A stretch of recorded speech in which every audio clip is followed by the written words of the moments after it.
It's December 12th, 1977, around 11 p.m., and my 13-year-old sorry ass is standing at the southwest corner of St. Catherine and Atwater, waiting for my dad to pick me up after an Aerosmith concert. Blue jeans, jean jacket, and tan work boots. We called them Worky Joes. It's a well-worn ritual. My sister Teresa shuffled the pavement impatiently after ELO and Heart shows.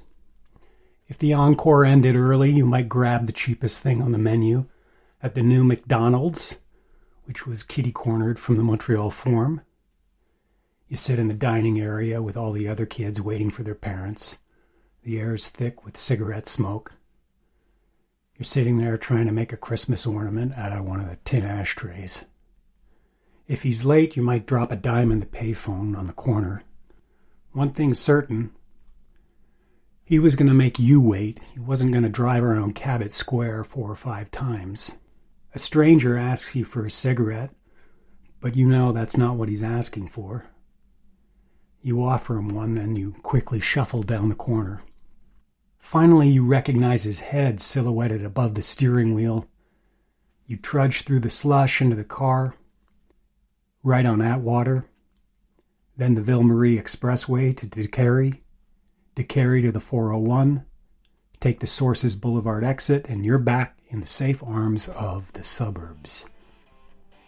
40 years later, a crisis would unfold in this neighborhood, though the problems had been simmering since the early 1980s. This is Who Killed Teresa.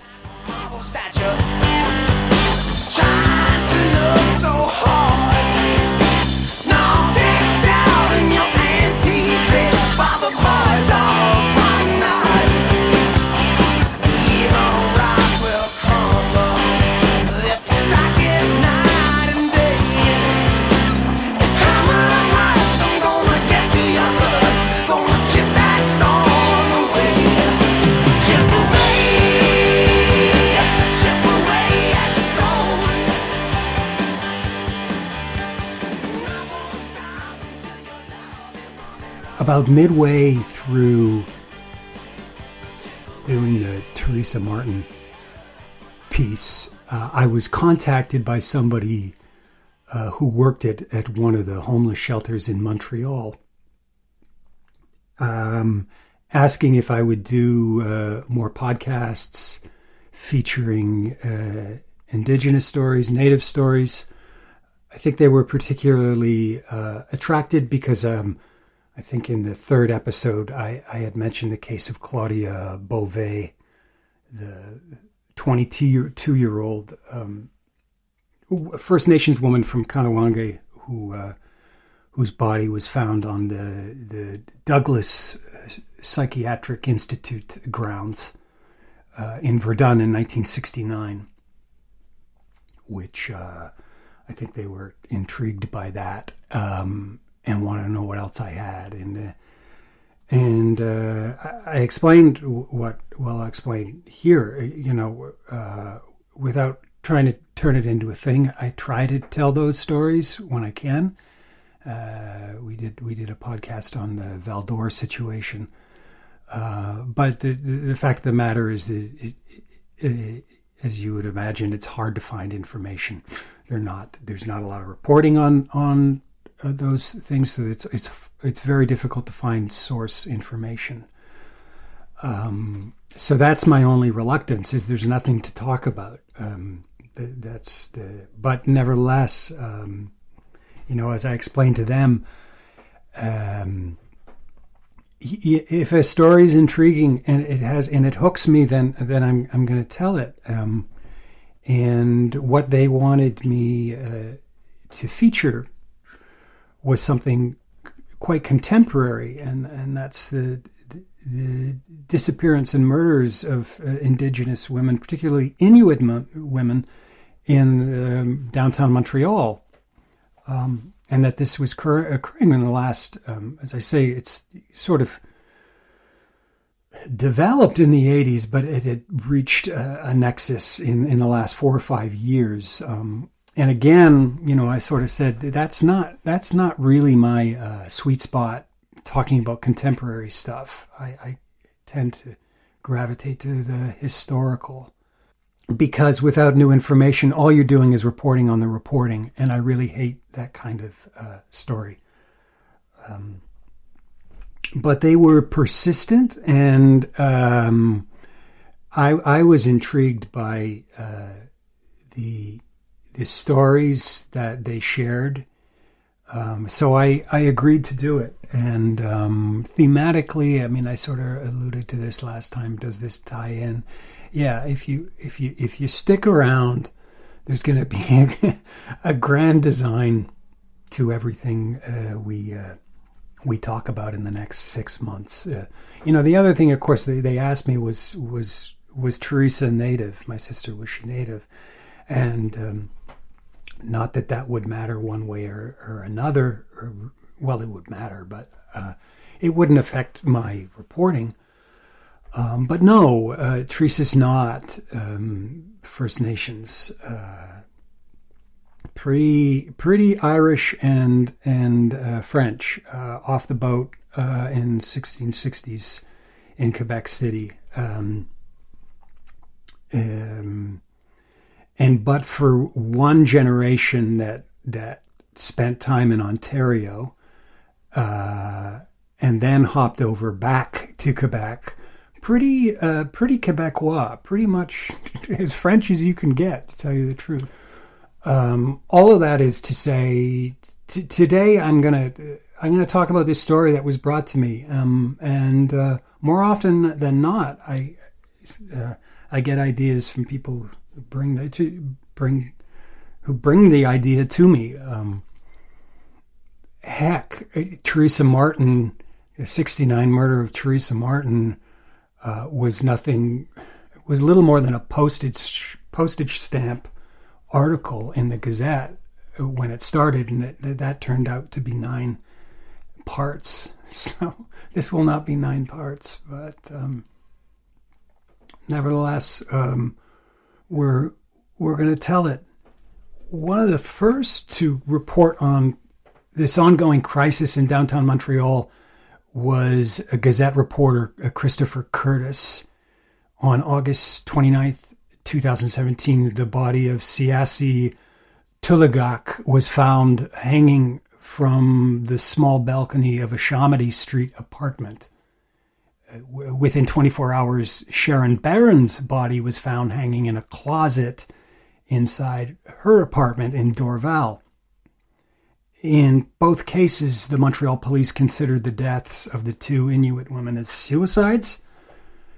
People who knew the 2 women said that they suspected foul play, but when they tried to communicate this to the police, their information was brushed aside. And this is an anonymous witness from Christopher Curtis's reporting. This was just hours after they found Siasi, and the cops wouldn't even write down what we were saying. It felt like they just didn't take it seriously. Both Tuligak and Barron frequented Montreal's Cabot Square. Today, that small park, it's on the western edge of Montreal. It's well known for the drug and sex trade solicitation. Cabot Square functions much like New York City's Washington Square Park, in that it's popular both with tourists and the city's fringe subcultures. So it can be a very different experience day from night. Although, I mean, I know Washington Square Park from when I lived in New York City. Much has changed. I just read yesterday, there's a lot going on now that we're opening up with Washington Square Park. There's the old guard of people who live there, and the new guard of people who are coming out and want to have drum circles all night, this kind of thing. And I believe they had a town hall this weekend where, one of the activists came right out and just pointed the finger at, the police officer in charge of that district and called him, I quote, like a fucking racist or something like that. So, plus ça change. I don't think so. Not so different from Cabot Square, I would think. Cabot Square, that McDonald's I referred to in the opening. It's still there. It's kitty-cornered from where the Montreal Forum used to be, though the Montreal Canadiens have long moved their act south to the Bell Centre.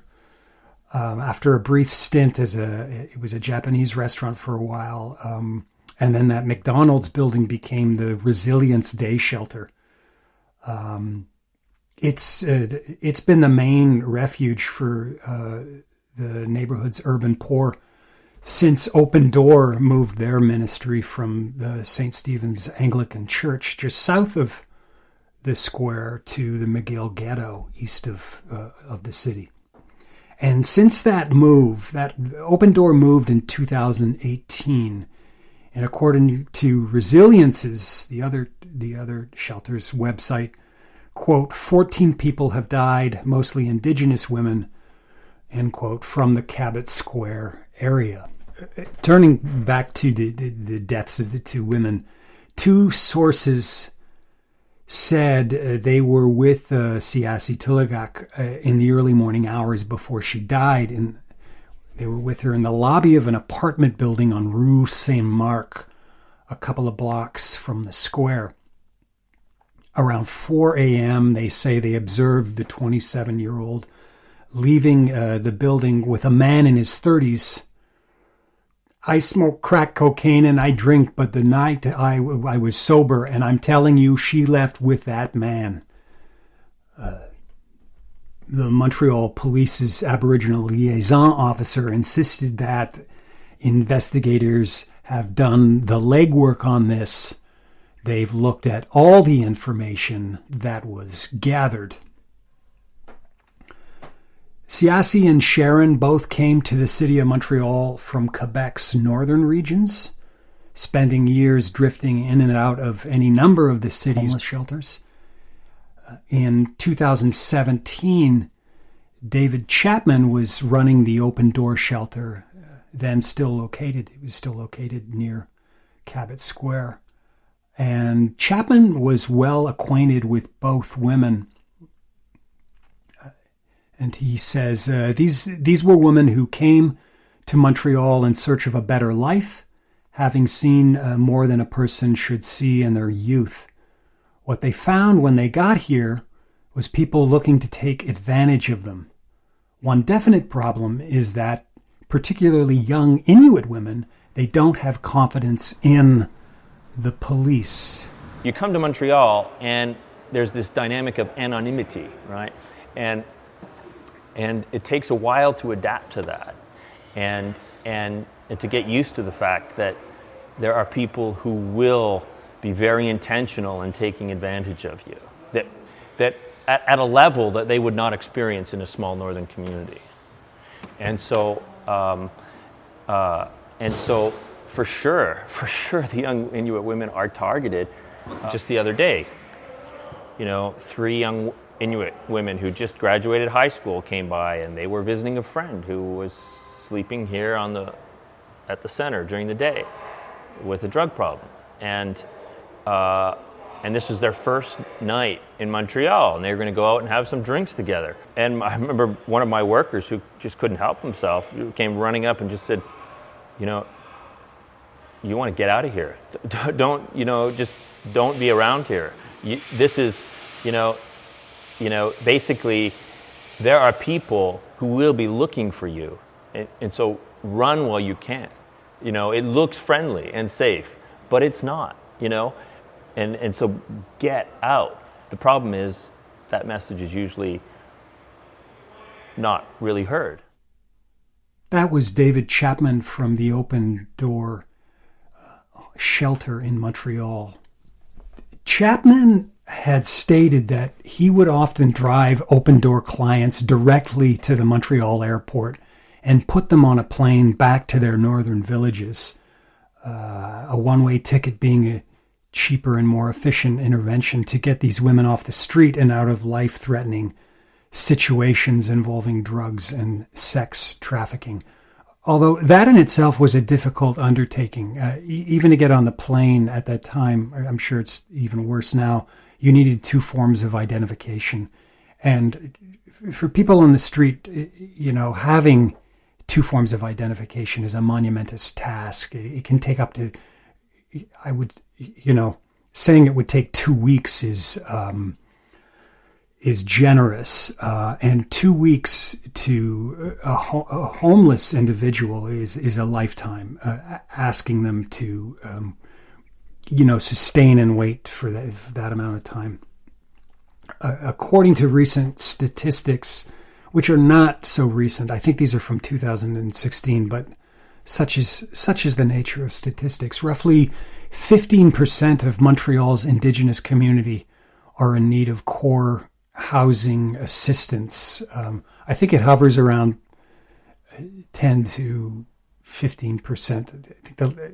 I think a couple of years ago they counted 3,000 homeless in Montreal. I think that's grossly underestimated, and estimated that 10% of those were Indigenous, so roughly 300. And again, I think that's grossly underestimated. Now, the nonprofit community is not immune to conflict and controversy. Online reviews for the Resilience Shelter, that's the one that occupied the McDonald's, say the staff regularly abuses patrons. Another comment offered, quote, "No federal government should ever fund any part of Resilience. It's a scam and the staff are ignorant." In 2019, David Chapman was fired from Open Door for insubordination. Workers reported they were subject to instances of violence due to understaffing at the facility, which by then had moved to the Park Avenue location. None of this is to pick on Chapman or these places who are overworked and underpaid and under tremendous amount of stress, having to operate these facilities. But it is to say that if you're a client, where do you go when you can't even trust the people who are there in place to protect you? These nonprofits and the police. Tulagak was from Pavernatuk, a small fishing village on the eastern shores of Hudson Bay. According to her niece, she could be annoying and loving at the same time. She was feisty, she would tease you, and she wouldn't take any flack from anyone. But there was a tender side to her. She looked after the elder women on the street. She shared her food and drinks, and she could be very nurturing. 28-year-old Sharon Barron came to Montreal from a small Inuit village near the tip of Ungava Bay. According to John Tessier, who was an outreach worker with Open Door, he may still be, Barron was more cool and collected, real quiet. She was sort of the opposite of Tulagak in many ways, and she had a real swagger about her.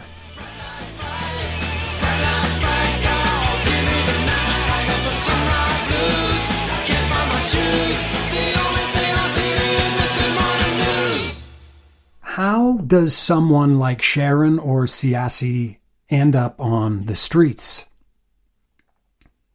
One possible scenario I've heard goes something like this. Perhaps you've come to Montreal accompanying an elderly parent or relative for surgery. None of the clinics in northern Quebec offer specialized medical treatment, so you must visit one of the major hospitals in a place like Montreal. The government will provide for the patient's care and lodgings, but not for you. For the duration of the medical treatment, which may last several weeks, you're left to your own devices. You've heard of Cabot Square. Others have come before you. They've done the same thing. So you take the 3-kilometer walk along St. Catherine from the bus station, up the street from Park Émilie Gamelin, or from Dorval Airport. You take the bus to Park Émilie Gamelin. The area is flashy compared to your village. It's got clubs, it's got condos, coffee shops. You stop in a bar, order a Coke. A man approaches you and he offers to buy you drinks. Later that night, when you've got nowhere to go, he offers you a place up the street for your lodging. For a while, the drinks and the lodging, and later drugs, are free. But then one day, he starts demanding that you pay the rent. When you say you can't afford it without a job, he offers you one, working for him in his sex trade. Before long, you're addicted to crack and doling out sex in exchange for a fix, and receiving regular beatings for failure to pay your rent. By mid-September 2017, it was roughly 2 weeks after her death, Vice News reported that it had obtained information from a police report where Siasi Tulagak called 911 just hours before her death about a man who was trying to force her down a downtown alley. Later that evening, she talked to police officers about the event. In addition, 9 sources came forward to say that the man was a known pimp from the area who targeted Inuit homeless women, attempting to coerce them into sex trade work. Further, before learning of the police report, the Gazette interviewed the man. The alleged pimp stated that he had been drinking with Tulagak at a bar at Towers Street and St. Catherine in the early morning hours, the night that she died. Around 3 a.m., they moved a block east to the St. Mark apartment, a building that locals by now had identified as one they commonly referred to as the Crack Hotel. This is where he last saw Tulagak leaving the building around 4 a.m. with an unidentified man. Other witnesses from that night say they saw Tulagak get into a silver sedan after leaving the building. And this is the 3 a.m. pimp. Around 5:30 a.m., I went to lay down, but something told me to get up. I heard a really deep scream coming from Shawmedy Street. About 2 minutes later, police started flying down the road. I guess that's when they found the body. The day after Curtis published this story, police announced they had reopened the investigation into the death of Siasi Tulagak. I would hope so. But it took investigators over 2 weeks to interview staff and clients of the Open Door. The shelter was a focal point for Siasi's existence. She'd eaten her meals there and used the computer terminals to communicate with family back home in northern Quebec. Jessica Kiano, project director of ISQUE, a Justice Canada program designed to address the high levels of violence against Indigenous women in Montreal, assessed the situation as follows. Historically, with missing and murdered Indigenous women, people know who the suspect is, but don't believe police will follow up on the information they provide. 2 key witnesses in the matter eventually left the city out of fear for their safety. Locals believe police weren't thorough enough in their initial investigation because Tulagak was homeless, Inuk, and an addict. The question nags. Why would someone call 911 fearing someone was trying to force them down an alley, then decide to take their own life 2 hours later? Selena Ross wrote about the place where Siasi Tulagak was found hanging. The porch had the wrought iron railings that are typical of Montreal. It was raised like a low balcony, leaving enough space underneath to accommodate the entrance to a basement apartment. Curved steps led up one side, and on the opposite side, the top railing was screwed to a homemade wooden planter full of flowers. Tulagak's body hung from the side of the porch that held the planter. The police reportedly told the homeowners this. That was part of why it didn't make sense when police deemed her death to be a suicide.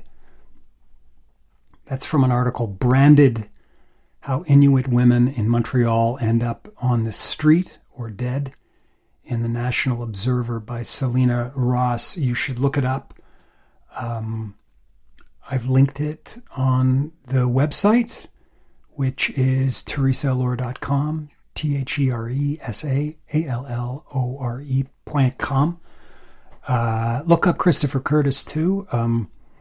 A lot of his early stuff on these cases is archived, but he's a great reporter. Both he and Selena were the ones really driving this story in the initial days. So check them out. Siasi Tuligak was short. She was barely 5 feet tall. She's often mistaken for a high school student. Her feet would have barely been off the ground, possibly as low as a foot above the sidewalk. Her family insisted that she was not suicidal, though those kind of protestations are not unusual, and sometimes it's unfortunate, but it's true. It's possibly very much the case with Sharon Barron that she took her own life. There's more on that a little later here. Within days, the police told the media that Tuligak hung herself from the balcony of her apartment. Tuligak was homeless. She lived on the streets, often under balconies, such as the one on Rue Chamedy. So it's misinformation that this was her apartment. It was a apartment. The actual owners of the Chamedy property, they actually were interviewed by Selena, and they came to the more obvious conclusion. She didn't die here. She was dead when she arrived here. Somebody hanged her here. Finally someone says it. Nevertheless, within 2 days, police closed the case. 2 days is not even enough time for a coroner's determination. It would be nice to know what the coroner believed medically, legally, about the Siasi Tuligak death. Right? I mean, that's a key question. How did the coroner believe Siasi died?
Though Sharon Barron may have committed suicide, the trajectory that brought her to that end is not an unfamiliar story of what happens to Indigenous women who come in contact with the hard edges of Cabot Square. The following this is again, not from me, this is from the reporting of Selena Ross. Barron had been living with her boyfriend, a guy named Miko Griffin, for 5 years in their Dorval apartment. Miko was a former pilot for Air Inuit. One summer, he proposed spending July and August at his family's camp along the coast of Hudson's Bay. While visiting northern Quebec, Barron's mother was attacked by a polar bear and had to be flown to Montreal for treatment. Sharon Barron would visit her mother regularly while she was convalescing, coincidentally at a facility that happened to be across the street from Cabot Square. One evening around 1 a.m., she was waiting for the night bus to take her back to Dorval at the corner of St. Catherine and Atwater, when a man approached her, started chatting, then offered her some crack. "It's definitely someone I didn't know," said Miko Griffin. "And I did get the feeling it was someone she didn't know either." Sharon wasn't in the habit of taking hard drugs, but in this case, Sharon tried crack. Sharon Barron then went missing for about a week. Miko eventually found her in the Cabot Square area and took her home. Miko says that after that, she was no longer the same. She became loud and argumentative. She'd often return to the downtown area. When she'd return home, she'd have bruises on her body, often crack pipe burns. This is when Miko realized that Sharon had become addicted to drugs and was doing sex work. Within 6 months, she'd moved out of the Dorval apartment and was living full-time on the streets. In 2016, Sharon Barron returned to Dorval trying to get clean. She had a new boyfriend, Matthew Smith, and they lived together in a one-bedroom apartment. The night she died, Sharon and Matthew were high on vodka and crack cocaine. Matthew passed out, so Sharon went to a neighborhood bar. Staff said she appeared her normal self. Smith woke up in a hospital bed, with police telling him he had called 911 reporting suicidal feelings. When police arrived at the Dorval apartment, they found Barron hanging in their closet. There was no suicide note. Smith stated that he didn't know she had wandered into the closet because he had, quote, completely blacked out, end quote.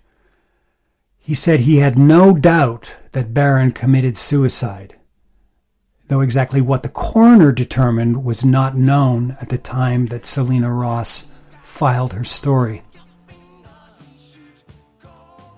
The rumors that spread among the denizens of Cabot Square range from a serial killer, possibly a pimp or drug dealer who disguises the deaths of his sex workers as suicides, to, at the very least, a pimp drug dealer exploiting Inuit women and driving them to these unfortunate outcomes.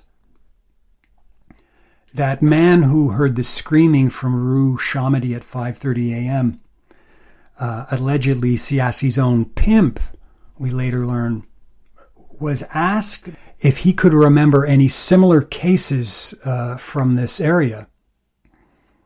And he recalled the case of 33-year-old Nunavik homeless woman named Nunya Gray.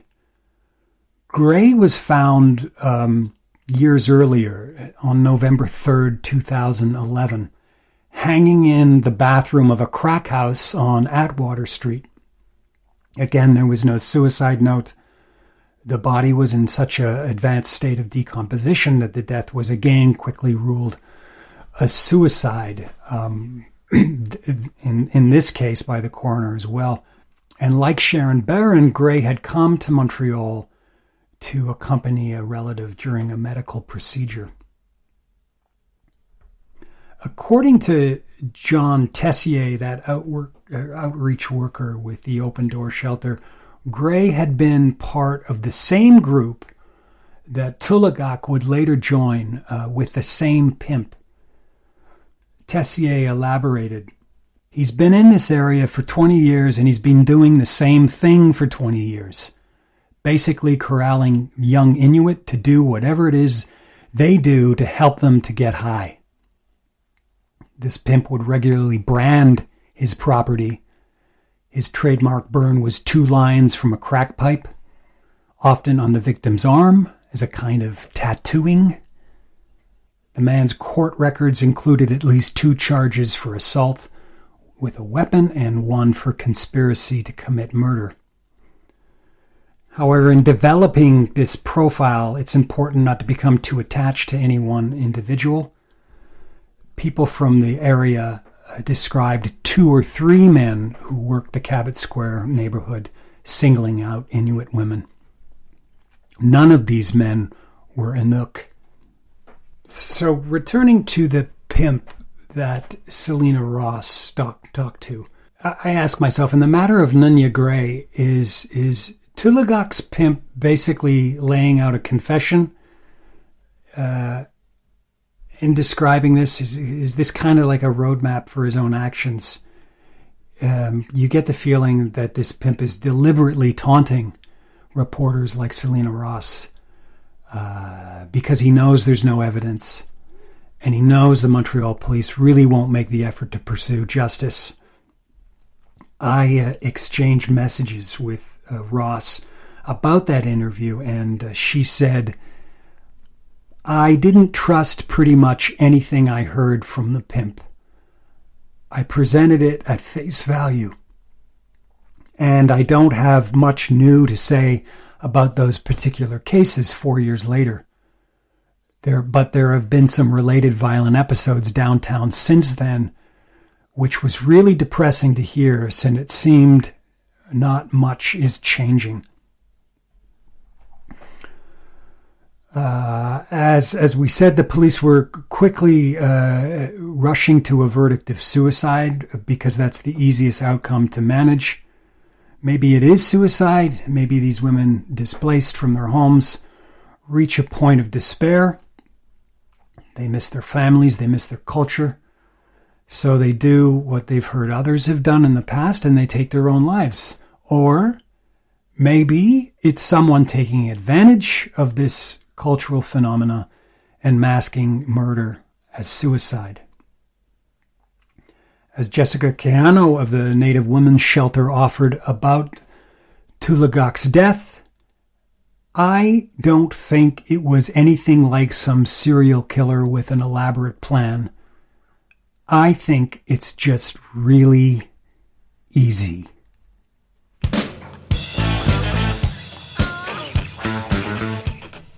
Time passes, people stop talking about Sharon and Siasi. Their names get added to rolls of murdered and missing. They're called out at annual vigils at Cabot Square. Cabot Square is, of course, named after John Cabot, the Italian explorer. His name's actually Giovanni Caboto. He's said to have been one of the first Europeans to discover North America. There's a statue of Cabot at the center of that square. It hasn't been toppled yet. I guess it's designed so that people can congregate at the feet of the old navigator. You know, give us your tired, your poor, huddled masses. Something to that effect. And they did.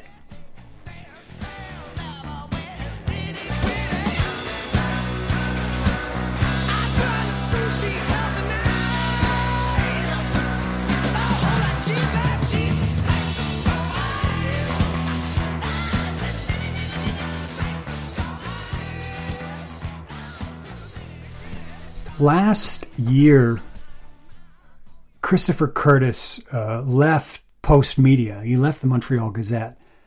In his words, to do the projects that I wanted to do and not really work on traffic reports and bullshit.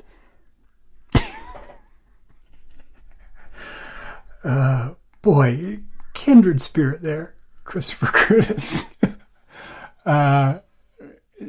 So Christopher now works on projects like Ricochet and his own The Rover that focus on stories no longer covered by Canadian investigative journalism, specific Indigenous issues, Quebec Indigenous issues. Of course, the CBC and the Globe and Mail, they're going to blanket the news feeds with stories about mass graves at residential schools. They have all the backing and will to do that, and they will do that, and they'll do a very good job. But you know, that's not the only story. And who's gonna cover stories like this? Who's gonna cover Val-d'Or, for instance? You should, if you don't know Ricochet, I've put a link on the. It's one of these new online journalism forums. It's very, very good, and the Rover. I put links to both of them there. I spoke with Chris Curtis about the events from 2017 around Cabot Square. And he said the pimp who is a suspect in Siassi's case, he said he thought he might be doing prison for sexual assault. He's well known in the area as being a scary dude. He's known as OD. He once tried to spar with Chris, but Chris is bigger than him. Motherfucker, I will kill you. Chris said. As we talked, our focus turned to the case of Donna Paré. This is another Inuit woman who disappeared from Montreal in December 2018. Little is known about the Paré case, so I'm just going to read from what's reported on the Montreal Police's website, the SPVM. Ms. Paré was reported missing on March 26, 2019. She has black hair and brown eyes. She last heard from her on December 2018. Ms. Paré is homeless and could use places such as the Berry-UQAM and Place des Arts metros, the McDonald on St. Catherine Street East, or Barrie Park. Investigators fear for her health and safety, and she may have bad associates. She does not have a bank card or cell phone. And the rest is worth reading because it's worth reading. Sun Youth will offer a reward of up to $2,000 for any information that will allow us to find Donna Paré. Anyone with information about this disappearance can communicate it by calling 911, going to their neighborhood station, or sending it anonymously and confidentially to Infocrime Montreal at 514-393-1133 or online. That McDonald's they're referring to, the other McDonald's, is the one south of Place Émilie Gamelin.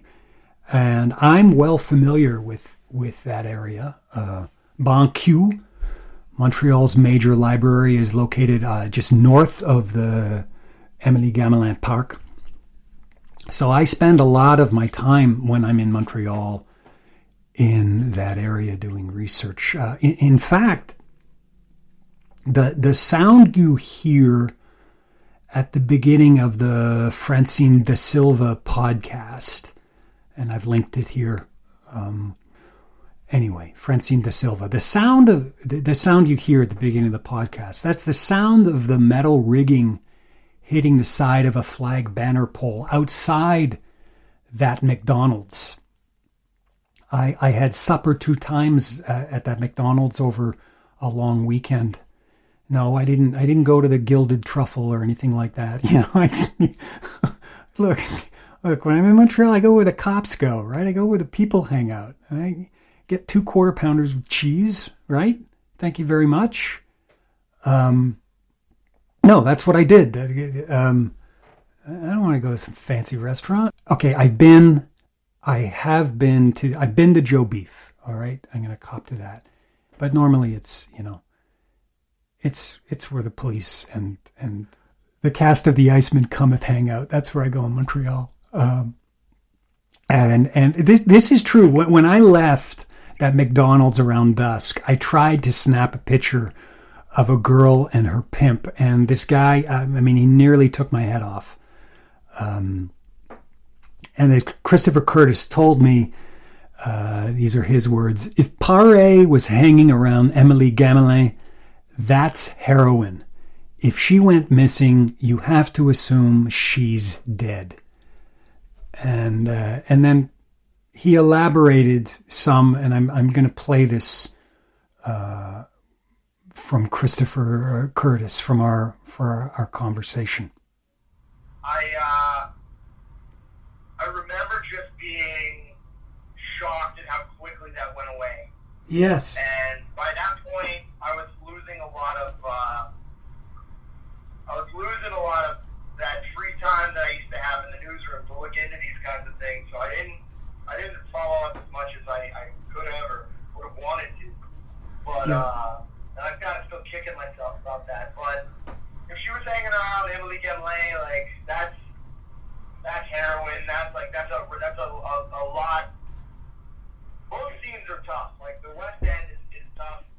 It's hard to know exactly what happened to women like Donna Paré, and sort of brings me around to the beginning of this discussion. It would be hard to do a podcast exclusively around the case of Donna Paré, because all we really know is that notice from the Montreal police, and that notice is parroted and sort of, it's shuffled and reconfigured in various newspaper articles, but nevertheless, it is the same thing, because everybody knows the same thing, only that. So that is at the root of, I think, everyone's frustration with reporting on these things. People are fearful. They're unwilling to talk. They don't want to disappear like Paré. We have some knowledge of victims like Siassi and Nunya. We know even less about the men who abuse them. And for some perspective, consider the case of 49-year-old Emmanuel Pacman Stark, a Montreal pimp found guilty in March 2021 of orchestrating the gang rape of a young woman. Now, I'm going to tell you about Stark, but before I do, let me be perfectly clear. I am not saying Stark is the pimp from Cabot Square. I think if he was, Selena Ross would have recognized his picture as the guy she spoke to, or Christopher Curtis would have said that's also OD. So I am in no way saying that. I want to say this because people get confused sometimes when I talk like this. This is an example of a Montreal pimp. End. Full stop. So Stark first met this young cégep student at a Pierrefonds fast food restaurant in 1995. He moved into her apartment and he insisted she work as a stripper for him, forcing her to clubs like Caesar's Palace in downtown Montreal, demanding that she get on stage. Caesar's Palace is a 10-minute straight shot down St. Catherine Street from Cabot Square. One day, between 7 and 9 men show up at their Laval apartment. This student was gang raped while Stark collected money from the men, saying all this wasn't for free. The student ended up sex trafficking for him, with all of the money going to Stark. When she refused, he would beat her.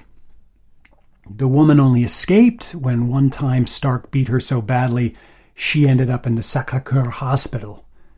And she only managed to escape that and his terrifying influence by fleeing out of Canada. At trial, the judge was considering whether to sentence Stark as a dangerous or long-term offender. In 2018, he had been convicted of human trafficking, with 13 charges extending from offenses committed between 2016 and 2017 in and around Place Émilie Gamelin. In these cases, Stark preyed on 2 area crack addicts and made them work for him as prostitutes, again without sharing any of the money he received. At the time, both women were residents of Montreal homeless shelters. He had a machete and the crack, so you do what he tells you, one of the women testified. During the trial, it was disclosed that Stark had a lengthy criminal record and was described as being a member of a Montreal street gang.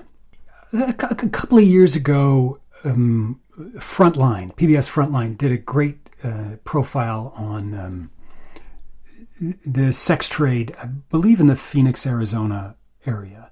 And they brought up a lot of good points in that sort of, that sex trafficking is a hidden crime.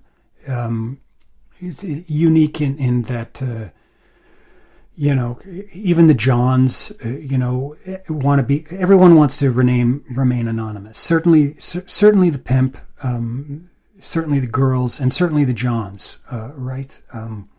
And part of the challenge in bringing focus to this was, well, the first thing was to stop treating the women as criminals and starting to treat them as victims. That was the first shift. And then, of course, to increase the severity of the punishment to the Johns, who were really getting up. Basically what could happen is they could pay a fine and then be released. And they stepped this up and said, no, we're going to photograph you, and it's going to be in the paper, and your wives are going to find out, this kind of thing. So that helped. The other interesting point they brought up is, which is fairly obvious but worth repeating, a drug can only be used once. A woman can be sex trafficked again and again and again and again. So a pimp can make more money off sex trafficking than they can from the sale and solicitation of drugs like heroin.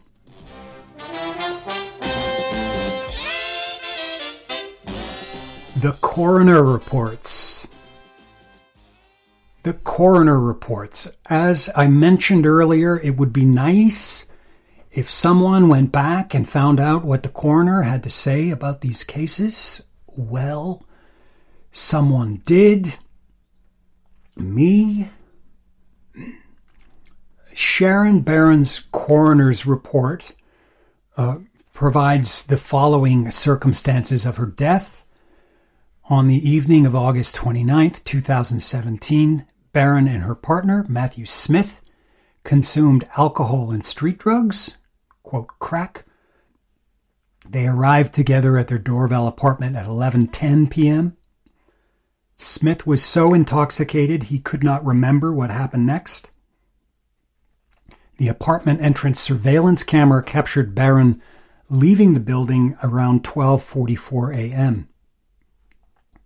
And that's in the morning of August 30th, 2017. She may have had a bottle under her arm. She returned at 2 a.m., then she left again around 4 a.m. Her return to the apartment was not captured on the camera. At 7:32 a.m., SPVM officers received a call from a man who said he was suicidal. He told dispatch he had a knife in his hand. This turns out to be Matthew Smith.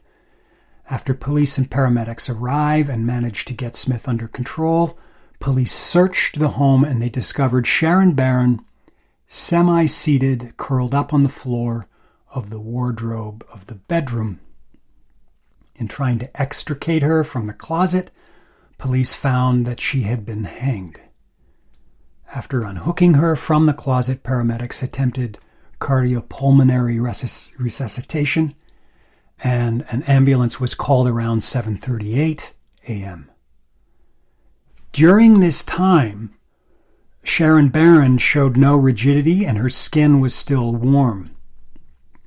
Paramedics continued to try to resuscitate her as she was transferred to the emergency room of the Lachine Hospital. They were unsuccessful, and Sharon Barron was pronounced dead at 8:41 a.m., August 30th, 2017. Sharon was hung with a computer power cable. The toxicological analysis showed evidence of cocaine in her system and a blood alcohol level of 216 milligrams. That's a high level that can trigger anger and depression, memory loss, and severe physical disability. The coroner's analysis elaborated further on the circumstances that led up to Barron's death. Sharon Barron had lived with Matthew Smith for approximately 2 years. Both had alcohol and cocaine use disorders. According to a police report, Barron was frequently absent from home, engaged in excessive consumption of drugs, and often only returned to Dorval when she was financially strapped for cash. There were often physical conflicts. Police were called to intervene in December 2016 and then again July 2017. According to police reports, Barron proposed a suicide pact several times to her partner. No suicide note was found in the apartment the night that she died. The coroner concluded that Sharon Barron died of compression asphyxiation of the neck structures following the hanging, finally determining, quote, "It is a suicide," end quote. Note here that in 2012, in the Nunya Gray case, the coroner also determined a probable cause of death by asphyxiation by hanging, with a conclusion of suicide. And I bring up that much detail about the Sharon Barron coroner's report because it's relevant in relation to what the coroner says about Siasi Tulagak. In the context of the conclusions in the cases of Barron and Gray. So in Siasi's report, at 5:53 a.m., August 29th, 2017, an SPVM patrol car was intercepted by a passerby who told officers there was a body hanging from a building. Police then found Tulagak hanging from the balcony of the Shamadi Street apartment building. She was identified by her ID papers, which were found in her clothing. Police were unable to resuscitate her, and Tulagak was pronounced dead at 6:50 a.m. at the Montreal General Hospital. Hanging was determined as the cause of death, but the instrument used to hang her wasn't identified. Toxicological analysis was performed, but the results were not disclosed. The coroner determined that Siasi Tulagak died of suffocation by hanging, then concluded, quote, "This is a violent death," end quote. The report goes on to say that it is not the role of the coroner to pronounce the civil or criminal person responsible in such matters, and as this is, quote, "still an open file at the SPVM, the analysis of the event remains open." Violent death is in stark contrast to the definite conclusion of suicide in the cases of Barron and Gray. It directly contradicts the police's determination of suicide in the initial days after the discovery of Tulagak's body in the early September 2017. Here I should point out that Sharon Barron's coroner's report was submitted in March 2018. Siasi Tulagak's report took over a year further to complete. The coroner submitting the report in May 2019. I can tell you it's not unusual for a coroner to take some time to file a report. I can tell you in my own case, my sister's report took 5 years to be filed, and it took me a long time to figure out why that was. We'll get into why that was. Body found in 79, not reported until 83, 84. Well, there was an event that unfolded in the coroner's jurisdiction during that time, known as the Rock Forest Massacre, that involved the chief investigator from the Sûreté de Québec, who also happened to be the chief investigator for my sister's case. So politically, they needed for that event to play out in the newspapers and the courts first before calling any further notoriety to the chief investigator, Roch Gaudreau. Coroner's reports are highly sensitive and controversial. There's another podcaster who he did a piece on Louise Chapeau. And I happened to find out that his father was a coroner from the Ottawa area. And I asked him, I explained the situation with my sister, and I said, would you mind showing him my sister's coroner's reports and getting his interpretation of these things?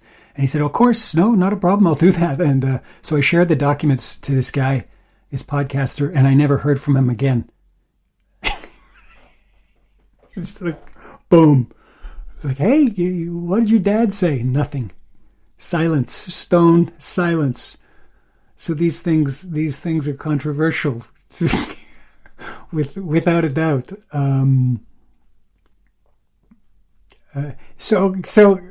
Yeah, these things take time. Though what I do find odd is that Siassi's report takes an additional 14 months to file, even though both victims were pronounced dead essentially within 24 hours of each other, right? What's that about?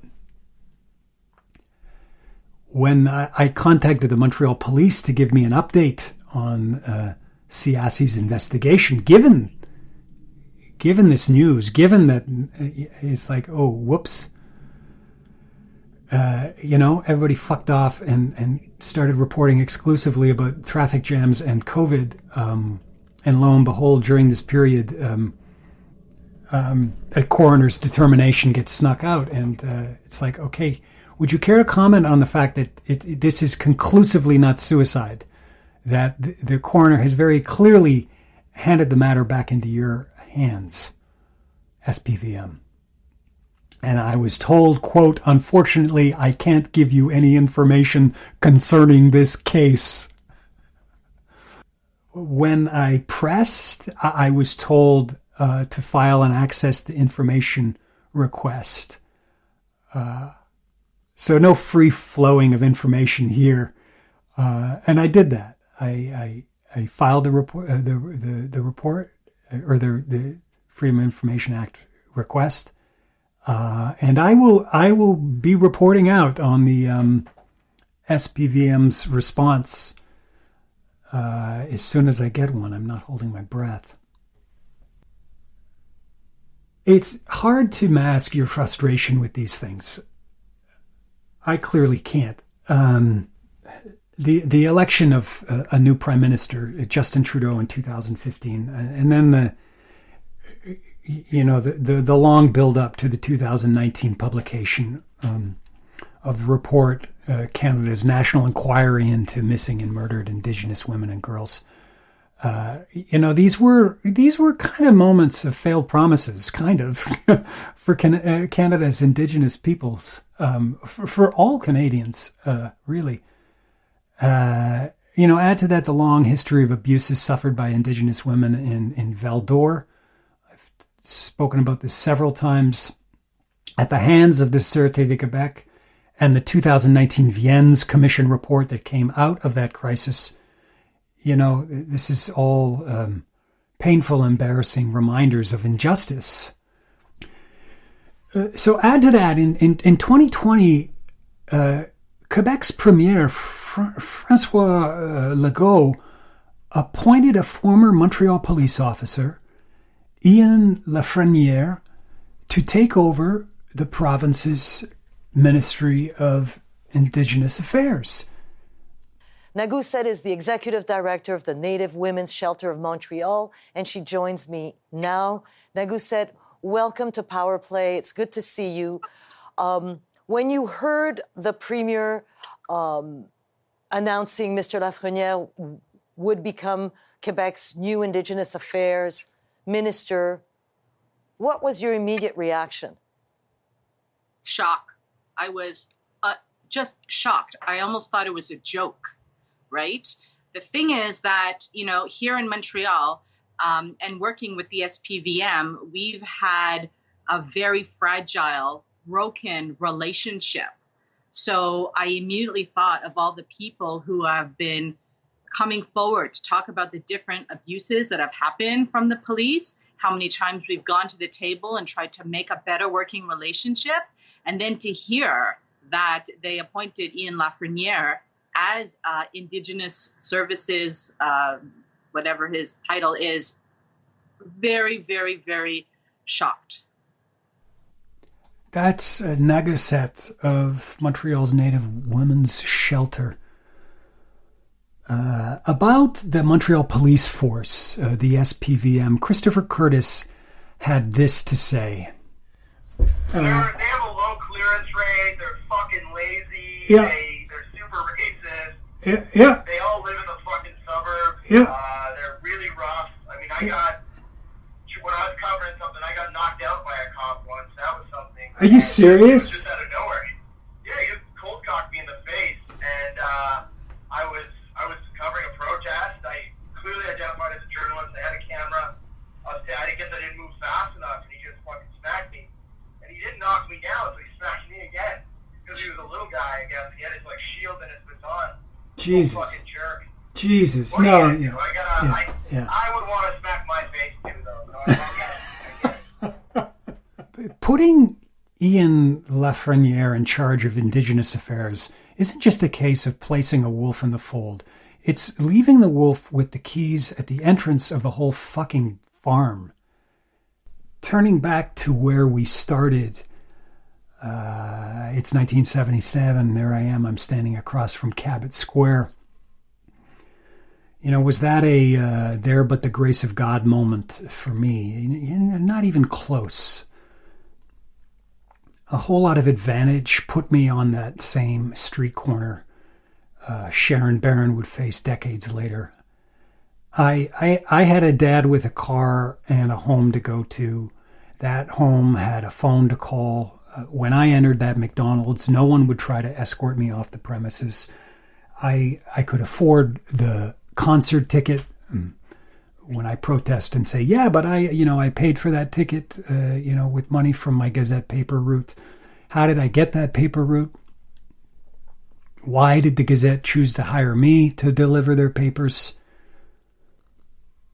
In the summer of 1983, I was back at Cabot Square, sitting on the grass with friends, waiting for the Forum doors to open up so we could all see the David Bowie concert.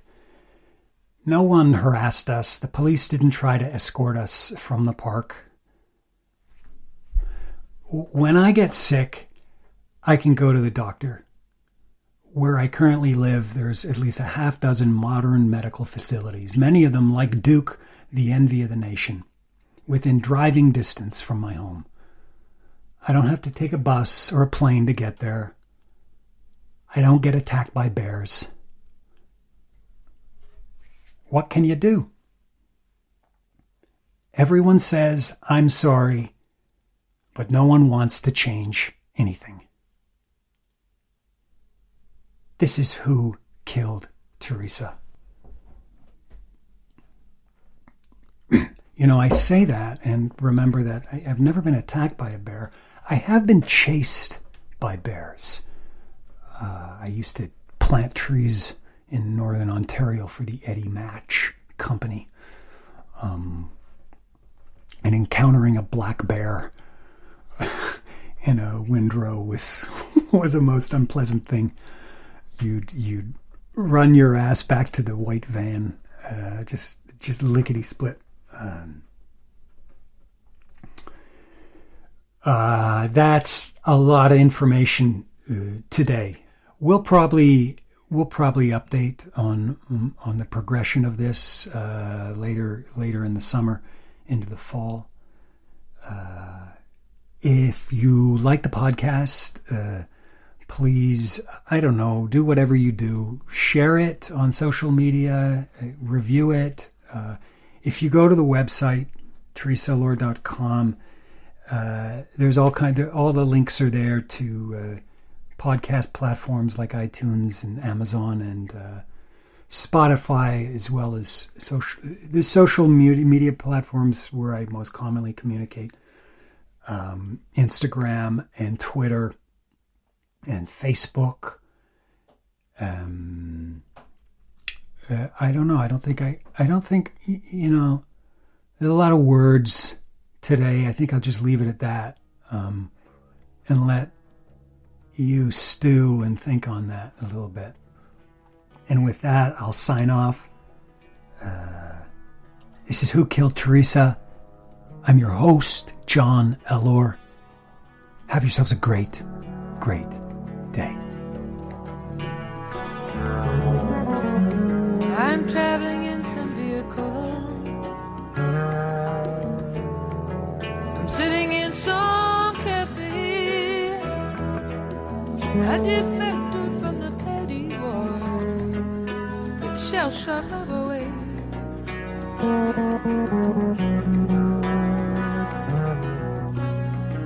There's comfort in melancholy when there's no need to explain. It's just as natural as the weather in this moody sky today.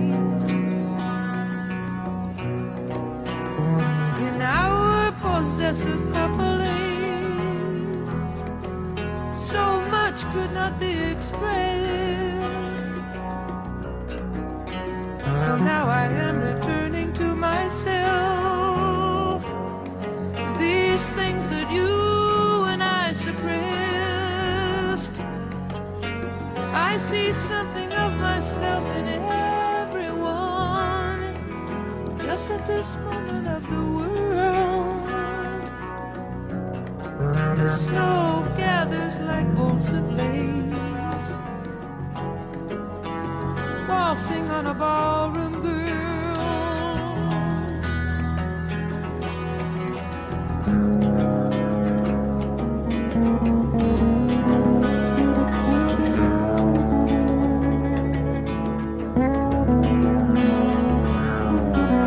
You know it never has been easy, whether you do or you do not resign, whether you travel the breadth of extremities or stick to some straighter line.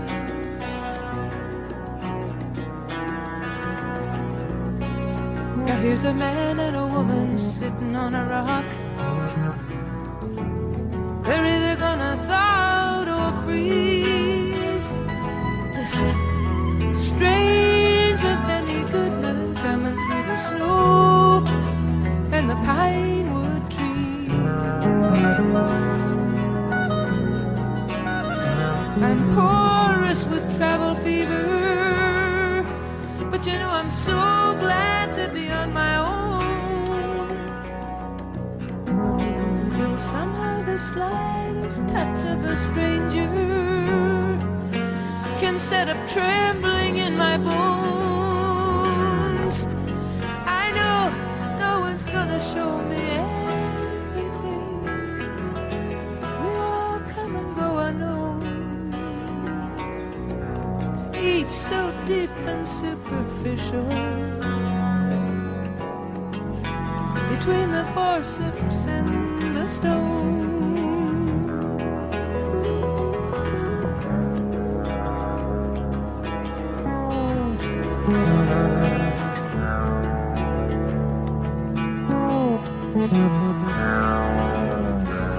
Well, I looked at the granite markers,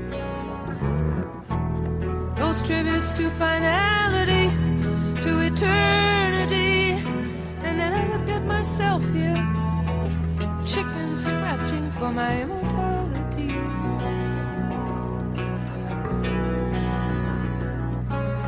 In the church they light the candles, and the wax rolls down like tears. There is the hope and the hopelessness I've witnessed 30 years. We're only particles of change, I know, the sun. But how can I help that point of view when I'm always bound and tied to someone? White flags of winter chimneys wave truce against the moon in the mirrors of a modern bank. From the window of a hotel room,